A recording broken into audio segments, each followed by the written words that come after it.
We thank the Lord for this one more morning that the Lord has given us. परमेश्वर का धन्यवाद देते हैं एक और सुबह जो उसने हमें दी है।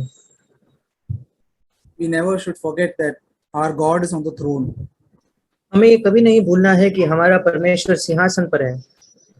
Whatever happens around me, around the world, Lord, you are still on the throne. मेरे आसपास जो कुछ होता है प्रभु तू हमेशा उस सिंहासन पर है।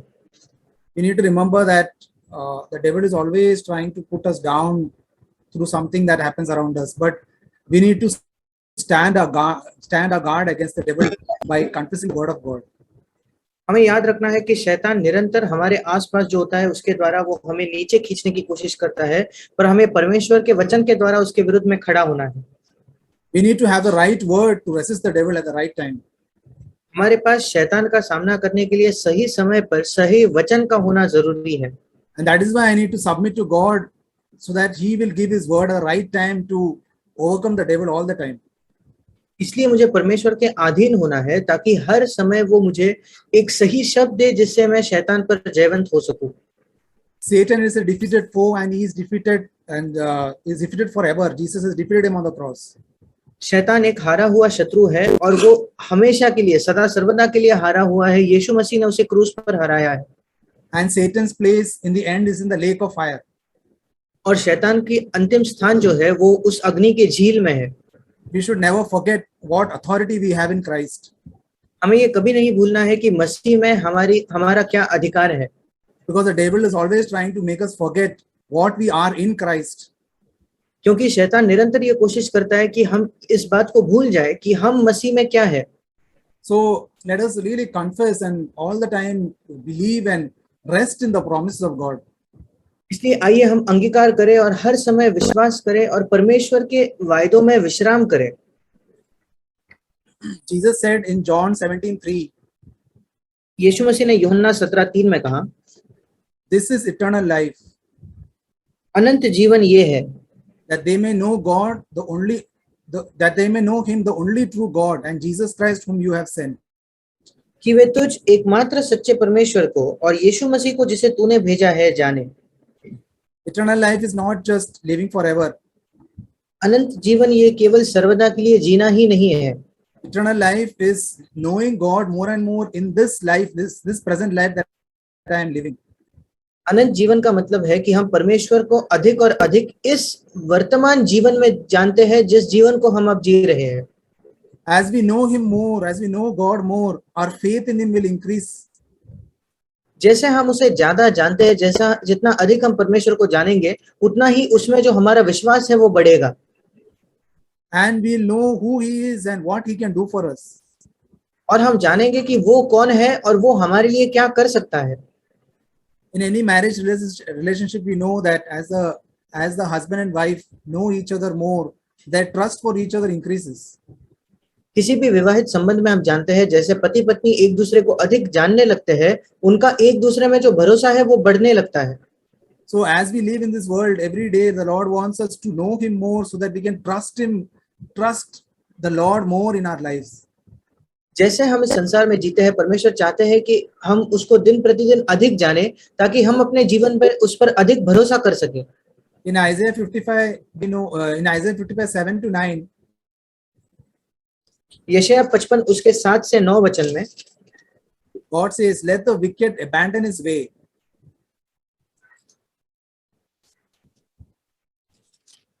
परमेश्वर कहता है कि दुष्ट अपनी चाल चलन को छोड़ दे and the righteous person his thoughts, और अनर्थकारी अपनी सोच विचार को छोड़ दे, and let him return to the Lord, और वो उनको छोड़कर यहोवा की ओर फिरे, and He will have compassion on him and to our God, and He will abundantly pardon." और वो उस पर दया करेगा, वो हमारे परमेश्वर की ओर फिरे और वो पूरी रीति से उसको क्षमा करेगा। For my thoughts are not your thoughts, nor are your ways my ways, declares the Lord. क्योंकि यहोवा कहता है मेरे विचार और तुम्हारे विचार एक समान नहीं है, न तुम्हारी गति और मेरी गति एक सी है। For as the heavens are higher than the earth, so are my ways higher than your ways, and my thoughts than your thoughts. क्योंकि मेरे और तुम्हारे मार्ग और मेरे और तुम्हारे सोच विचारों में आकाश और पृथ्वी का अंतर है। When we return to God from all our sin and repent and come in repentance, जब हम अपने सारे पापों से मन फिराकर प्रभु की ओर लौटते हैं मन फिराव में, God will have compassion on us, as it says in the verse we read now. परमेश्वर हम पर दया करेगा, जैसे ये वचन भी कहता है जो हमने अब पढ़ा। God says He will abundantly pardon, not just pardon, abundantly pardon us. और परमेश्वर कहता है ना केवल कि वो हमें क्षमा करेगा, बल्कि वो पूरी रीति से, और इंग्लिश में लिखा है वो भरपूरी से हमारी क्षमा करेगा। Our God will not keep a record of our sins, but will pardon us as we confess and forsake whatever sin He shows us. हमारा परमेश्वर हमारे पापों का कोई लेखा नहीं रखेगा, बल्कि जो कोई पाप वो हमें दिखाता है और हम अंगीकार करते हैं, उसे वो हमें क्षमा करेगा। If we stop knowing God, if we stop that desire to know God, then Satan will be able to make us fall and keep us discouraged. अगर हम परमेश्वर को नहीं जानते और परमेश्वर को जानने की जो इच्छा है वो हमारी चले जाती है, तो फिर शैतान हमें गिरा देगा और हमें निराश करेगा। That is why it is important to know the scriptures, इसलिए ये बहुत जरूरी है कि हम वचनों को जानें, so that we know who our God is, His nature and how He works.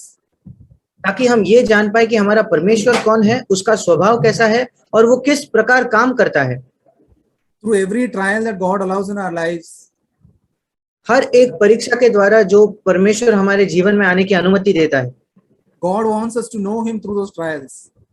परमेश्वर चाहता है कि हम उन परीक्षाओं के द्वारा उसको जानें। Abraham was given a promise by God that he would have a son. Abraham को परमेश्वर द्वारा ये वायदा मिला था कि उसको एक पुत्र होगा। He had to wait for many years for that promise to be fulfilled. उसको कई सालों तक इंतजार करना पड़ा उस वायदे के पूरे होने के लिए। But God waited until Abraham was sure that it was impossible for him to have a son. पर परमेश्वर तब तक इंतजार किया जब तक कि अब्राहम के लिए ये असंभव नहीं हो गया एक पुत्र को जन्ना। That he lost all his capability of having a son through Sarah, and God waited for that moment. और जब तक कि सारा के द्वारा एक पुत्र होने की उसकी सारी क्षमता है वो चले नहीं गई, और उस क्षण तक परमेश्वर इंतजार करते रहा। Only then could God show Abraham that He was a God who makes impossible things possible. उसके बाद ही परमेश्वर इस बात को दिखा सका कि परमेश्वर ऐसा परमेश्वर है जो असंभव चीजों को संभव करता है। In Genesis 18:4 we read, God says to Abraham, "Is anything too difficult for the Lord?" और उत्पत्ति 18 उसके 4 में हम पढ़ते हैं कि परमेश्वर अब्राहम से कहता है, क्या परमेश्वर के लिए कुछ असंभव है? This is one word we should remember all our lives. Is anything too hard for the Lord, whatever may be our circumstance? और माफ करना, उत्पत्ति 18 उसका 14, ये एक बात है जो हमें हमेशा याद रखनी है कि परमेश्वर के लिए कोई भी बात असंभव नहीं है, हमारी परिस्थिति कितनी भी कठिन क्यों ना हो। Abraham then could know God in a better way than he had ever known when that promise was fulfilled. और जब वो वायदा पूरा हुआ तो अब्राहम परमेश्वर को इतने अच्छे से जान गया, वो इसके पहले जितना जान पाता था उससे कई अधिक। His faith in God also increased through that waiting. और परमेश्वर में उसका जो विश्वास है वो भी उस प्रतीक्षा के समय की वजह से बढ़ गया। God makes us wait and wait for some of His promises to be fulfilled in our lives. और परमेश्वर कभी-कभी हमें इंतजार करवाता है और इंतजार करवाता है जबकि वो उसके वायदों को हमारे जीवन में पूरा कर रहा है। So that we may come to the place where we admit truly from our heart that it is impossible for us, that it will be fulfilled with our own strength. ताकि हम उस स्थान पर आ जाए जहां हम अपने ईमानदारी से इस बात को कह सके कि इस बात को मेरे खुद की सामर्थ्य में पूरा करना असंभव है। And then we come to God and confess our faith that He can do this work in me, and He will begin His work. और फिर हम परमेश्वर के पास विश्वास में आते हैं और ये अंगीकार करते हैं, हमारे विश्वास का अंगीकार करते हैं कि वो इस बात को कर सकता है और वो मुझ में इस बात को आरंभ कर सकता है।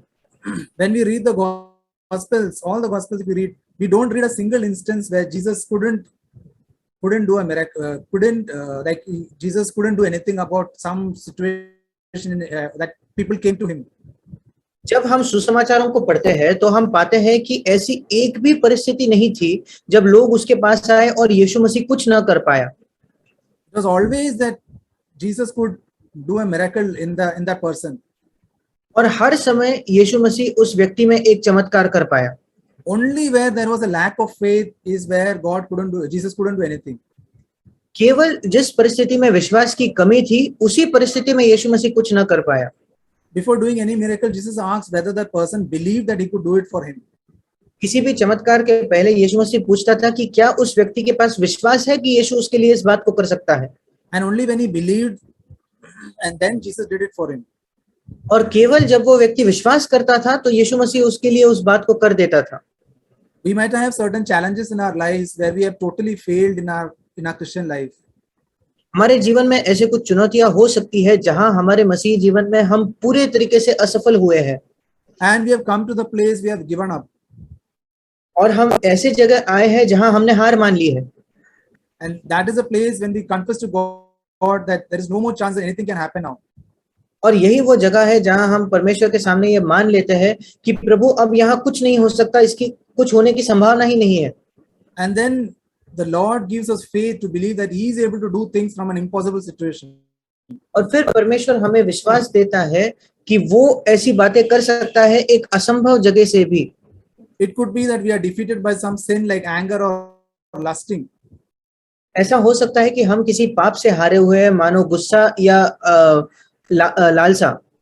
Or it could be that I just can't control my tongue. या ऐसा हो सकता है शायद हम अपने जबान पर नियंत्रण ही नहीं कर पाते। Or many other things that we find is impossible. Lord, I just can't overcome. और ऐसी कई बातें जहां हम पाते हैं कि प्रभु मैं इस पर जयवंत हो ही नहीं सकता। He brings us to our knees and we cry helplessly to God to save us from that sin. वो हमें घुटनों पर लाता है और हम असहाय होकर उससे मांगते हैं कि प्रभु मेरे पापों से मेरा उद्धार कर। And then, as the promise says, Jesus will save us, His people, from their sins. He will work in us and save us. और फिर जैसे वो वायदा कहता है कि यीशु मसीह उसके लोगों को उनके पापों से उद्धार करेगा या छुड़ाएगा, और फिर वो हमें काम करता है, वो हमारा उद्धार करेगा। As long as I depend on my own self-strength and efforts, God allows me to fall repeatedly. जब तक कि मैं अपने स्वयं के सामर्थ्य पर, स्वयं की क्षमताओं पर निर्भर होता हूँ, परमेश्वर ये अनुमति देता है कि मैं बार बार असफल हो जाऊं। He brings me to the place where I'm sure that it is impossible for me to overcome. वो मुझे इस स्थान पर लाता है जहां मैं खुद आश्वासित हूं या निश्चित हूं कि मैं वहां से विजय प्राप्त कर ही नहीं सकता। And then He helps me to overcome. और फिर वो मेरी सहायता करता है कि मैं जयवंत बनूं। Galatians 2:20, Paul writes, गलातियों 2:20 में पौलुस लिखता है, I have been crucified with Christ. It is no longer I who live, but Christ lives in me. मैं मसीह के साथ क्रूस पर चढ़ाया गया हूं, अब मैं जीवित न रहा पर मसीह मुझ में जीवित है।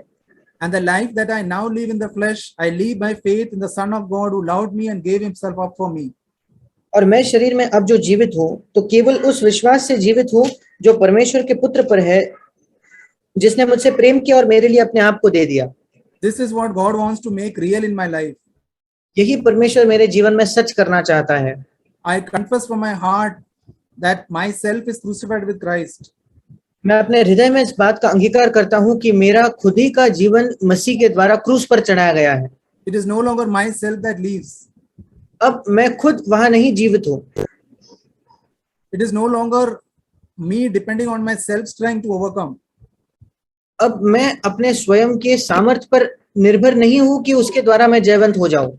It is Christ who lives in me by faith and makes me an overcomer. वो मसीह है जो मुझ में मेरे द्वारा विश्वास से जीता है और जो मुझे जयवंत बनाता है। Then I can truly say that I didn't use any of my self strength. फिर मैं वास्तविकता से इस बात को कह पाऊंगा कि मैंने अपने सामर्थ्य का बिल्कुल भी प्रयोग नहीं किया। Never use my strength or my own self strength to overcome, but it was God who did it through me and delivered me. मैंने कभी अपने सामर्थ्य का उपयोग नहीं किया कि मैं जयवंत बनूं, पर परमेश्वर ने मेरे द्वारा काम करके मुझे छुड़ाया है। Whenever I read a promise in God's word which has not been fulfilled in my life, जब कभी मैं परमेश्वर के वचन में ऐसे कुछ वायदे पढ़ता हूं जो मेरे जीवन में अब तक पूरे नहीं हुए हैं, I want to pray that God will fulfill it in my life by faith. मैं ये प्रार्थना करना चाहता हूं कि परमेश्वर मेरे जीवन में उसको विश्वास के द्वारा पूरा कर दे। It could be a sin or a bad habit that I have indulged in for many years and find it difficult to give up. ये कोई पाप या बुरी आदत हो सकती है जिसमें मैं कई साल से बंधा हूं और उसे छोड़ना मेरे लिए बहुत मुश्किल है। God wants me to confess honestly from my heart that I can't give it up how much ever I try. परमेश्वर चाहता है कि मेरे हृदय से मैं ईमानदारी से इस बात को मान लूं कि मैं उस आदत को छोड़ ही नहीं सकता, चाहे मैं कितनी भी कोशिश क्यों ना कर लूं। But by God's grace and by the power of the Holy Spirit, I will give up that habit. पर परमेश्वर के अनुग्रह के द्वारा और पवित्र आत्मा के सामर्थ्य के द्वारा मैं उस आदत को जरूर छोड़ दूंगा। Romans 7:18, Romeo 7:18, Paul recognized the wretchedness of his own flesh all the time. पौलुस ने उसका ही शरीर कितना बुरा है, कितना रेचेड है, इस बात को निरंतर उसने जान लिया था। And he knew that in his flesh dwelt no good thing. और वो जानता है कि उसके शरीर में कोई भी भला काम नहीं है।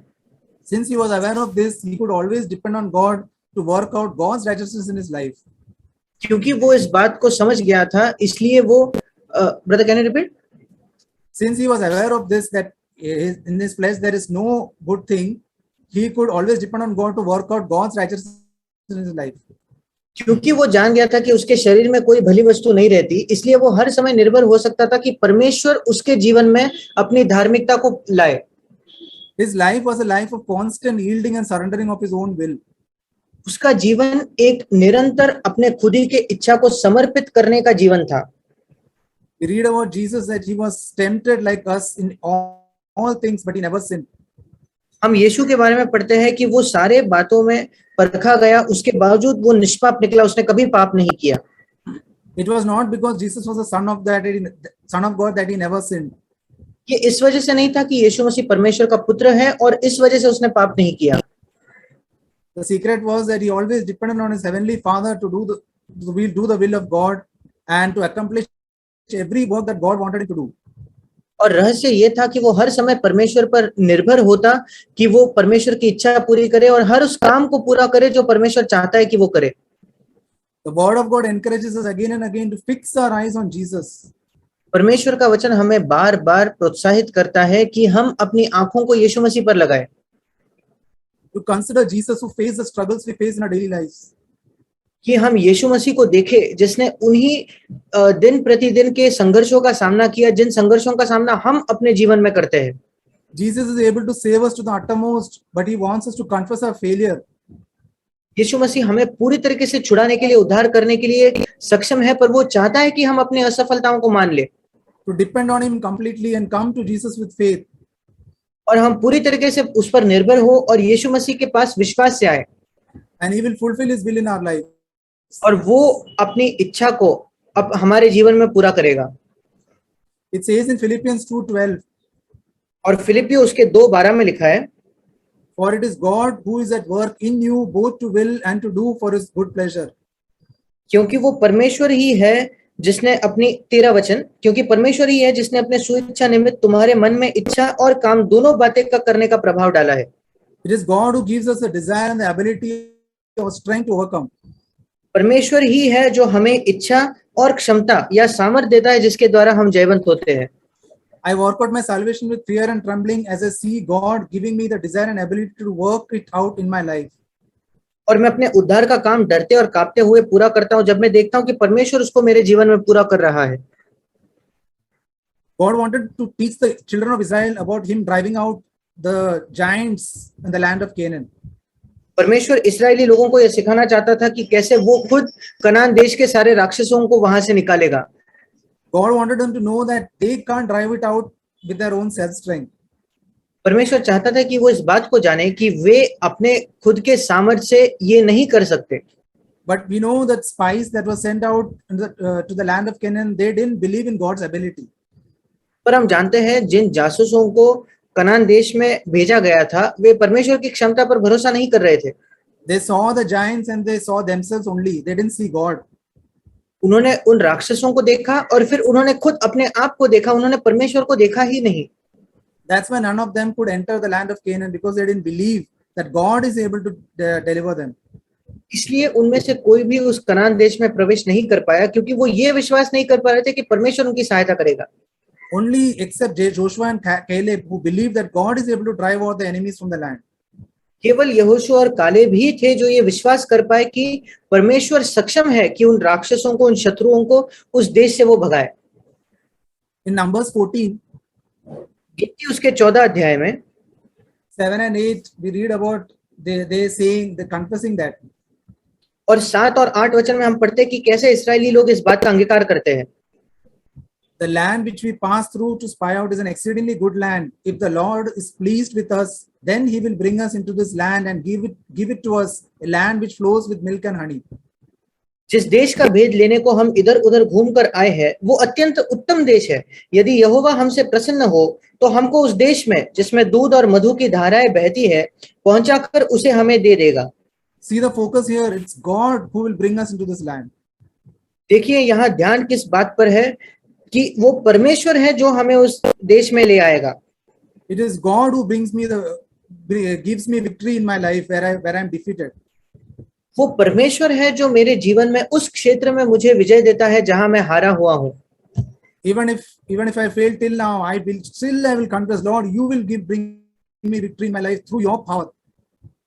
यद्यपि मैं आज तक असफल हुआ हूं, मैं ये अंगीकार करूंगा, प्रभु तू है जो मुझे जयवंत करेगा और तेरे सामर्थ के द्वारा मुझे विजय देगा।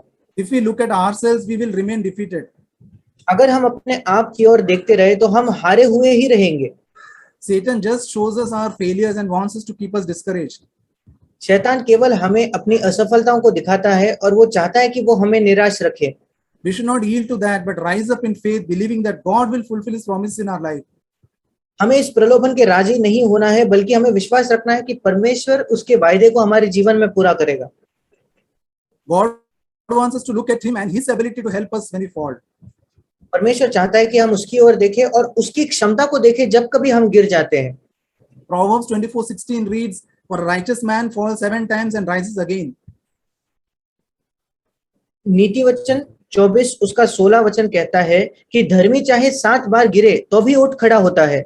Yes, we might fall many times, but we still rise up and confess our faith. हाँ, हम शायद कई बार गिरते हैं, उसके बावजूद हम खड़े होकर अपने विश्वास का अंगीकार करते हैं। There's a wonderful promise in Hebrews 8:12. एक अद्भुत वायदा हम पाते हैं इब्रानियों 8 उसके 12 में। For this is the covenant which I will make with the house of Israel after those days, declares the Lord. Sorry, Hebrews 8. Hebrews 8. Yeah, I'm not sure of the reference, but it is, I will put my laws into their minds and write them on their hearts. और परमेश्वर कहता है कि मैं अपने व्यवस्था जो है, अपने नियम जो है, मैं उनको उनके हृदयों पर डालूंगा। 10वां वचन, मैं अपनी व्यवस्था को उनके मनों में डालूंगा और उनके हृदयों पर लिखूंगा। And I will be their God and they shall be my people. और मैं उनका परमेश्वर ठहरूंगा और वे मेरे लोग ठहरेंगे।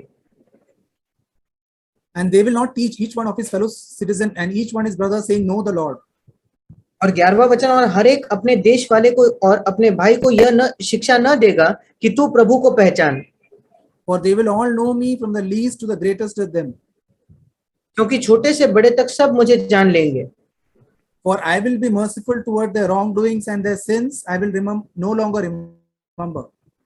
क्योंकि मैं उनके अधर्म के विषय में दयावंत हूँगा और उनके पापों को फिर स्मरण न करूंगा। One of the verses it reads in the Living Bible like this. और लिविंग बाइबल जो एक भावानुवाद है, उनमें से एक वचन इस प्रकार वहां लिखा है, But this is the new agreement I will make with the people of Israel, says the Lord. ये एक नया करार है जो मैं इस्राएल के घराने के साथ बांधूंगा, ऐसा प्रभु कहता है।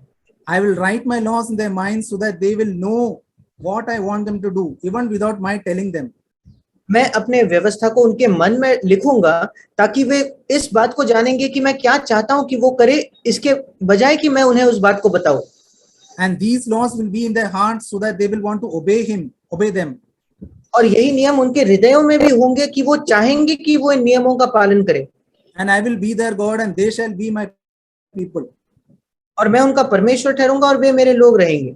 This is the new covenant promise that God will fulfill in our lives if we believe. ये नई वाचा का एक वायदा है जो परमेश्वर हमारे जीवन में पूरा करेगा अगर हम विश्वास करेंगे तो। And we confess it even when we fail. और हम इसका अंगीकार तब भी करते हैं जब हम असफल हो जाते हैं। God will write His commandments in my mind so that I will want to do them. परमेश्वर उसकी आज्ञाओं को मेरे मन में लिखेगा ताकि मैं उसको पूरा करूंगा। And then it will be in my heart that I will want to obey them. और फिर वो मेरे हृदय में भी होगा कि मेरी ये इच्छा होगी कि मैं उनकी आज्ञा मानूं। It is not my ability to live for Him or please Him. ये मेरी उसके लिए क्षमता नहीं है कि मैं उसको प्रसन्न कर पाऊं। It is by my faith in God's ability to help me to do His will. ये परमेश्वर की क्षमता में मेरे विश्वास है कि परमेश्वर की एक क्षमता है कि मैं उसकी इच्छा पूरा कर पाऊं। I trust in God to fulfill the commandment to love Him with all my heart as I yield my will to Him completely. मैं प्रभु में भरोसा करता हूं कि वो मेरी सहायता करेगा कि मैं उसकी आज्ञाएं मानूं, जैसे मैं अपनी इच्छा को पूरी तरीके से उसको समर्पित करता हूं। It is God who will help me to love those whom I don't like. वो परमेश्वर है जो मेरी सहायता करेगा कि मैं उनसे प्रेम करूं जो मुझे पसंद नहीं है। It is God who will fill me with love towards my enemies.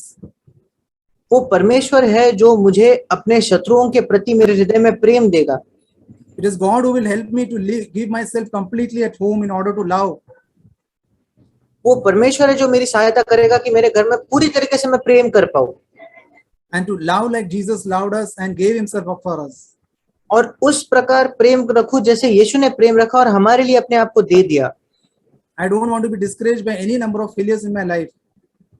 मेरे जीवन में कितने भी बार क्यों ना मैं असफल हो जाऊं, उसके द्वारा मैं निराश नहीं होना चाहता, But I want to rise up in faith and confess that He who is promised is faithful. पर मैं विश्वास में उठना चाहता हूं और ये विश्वास करना चाहता हूं कि जिसने वायदा किया है वो विश्वास योग्य है And He will fulfill all promises in my life. और वो सारे वायदे मेरे जीवन में पूरा करेगा। Jesus has defeated the devil completely on the cross. यीशु मसीह ने शैतान को उस क्रूस पर पूरी तरीके से हराया है। We serve a risen Jesus हम एक पुनरुत्थान पाए हुए यीशु मसीह की सेवा करते हैं who has overcome death and now lives forever for us. जिसने मृत्यु को जीत लिया है और अब वो हमारे लिए सर्वदा जीता है। Jesus intercedes for us as it says in Romans 8. जैसे रोमियो 8 में लिखा है कि यीशु मसीह हमारे लिए प्रार्थना करता है, मध्यस्थी करता है। It reads there, who is the one who condemns? और वहां लिखा है कौन है जो दोष लगाएगा। Jesus Christ is He who died but rather was raised, who is at the right hand of God, who also intercedes for us. वो यीशु मसीह है जो हमारे लिए मरा और पुनरुत्थान पाया और अब परमेश्वर के पिता के दाहिनी ओर है जो हमारे लिए मध्यस्थी करता है। Romans 7:25 says, yeah, we can read Romans 7:25. और रोमियो 7:25 में ये लिखा है,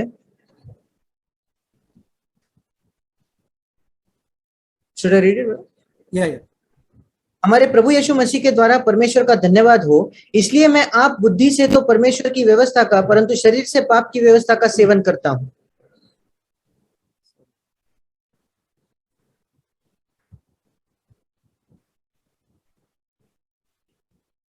Yeah, it is not Romans, Hebrews 7:25.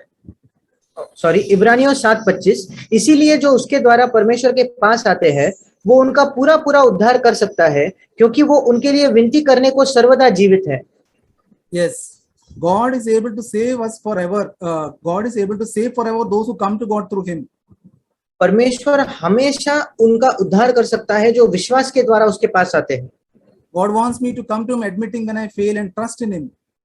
परमेश्वर चाहता है कि मैं जब कभी असफल होता हूं मैं अपनी असफलताओं को मानते हुए उसके पास आऊं और उस पर भरोसा करूं। That He will give me His life and give me freedom from any slavery to sin. कि वो मुझे उसका जीवन देगा और किसी भी पाप से मुझे स्वतंत्र करेगा। Hebrews 10. इब्रानियों उसका 10। Yeah, 10, 22 and 23. इब्रानियों 10 उसका 22 और 23। Let's approach God with a sincere heart in full assurance of faith, having our hearts sprinkled clean from an evil conscience and our bodies washed with pure water.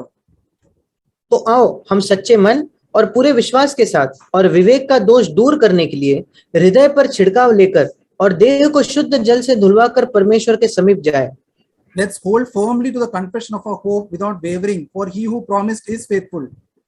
आओ हम अपनी आशा के अंगीकार को दृढ़ता से थामे रहे क्योंकि जिसने प्रतिज्ञा की है वो सच्चा है। God wants me from me is a sincere heart which is without any hypocrisy. परमेश्वर जो मुझसे चाहता है वो है एक ईमानदार हृदय जो बिल्कुल निष्कपट हो, सारे पाखंड से स्वतंत्र हो। Admitting my failures and keeping faith in Him. कि मैं अपनी असफलताओं को मानकर उसमें विश्वास रखूं। Also confessing my hope without any doubt that God who promised is faithful. और मेरी आशा का अंगीकार करूं बिना किसी शक के कि परमेश्वर जिसने मुझे वायदा दिया है वो विश्वास योग्य है। May God help us to keep our faith in a loving God. और परमेश्वर हमारी सहायता करे कि हम एक प्रेम करने वाले परमेश्वर पर भरोसा रखें। who is able to help us as we sincerely wait for him. जो हमारी सहायता कर सकता है जब हम ईमानदारी से उसका इंतजार करते हैं, तो Who to save us completely and make us conformed into his image. कि वो हमारा पूरी तरीके से उद्धार करे और हमें उसके स्वरूप में उसके जैसा बनाए। Amen. आमीन।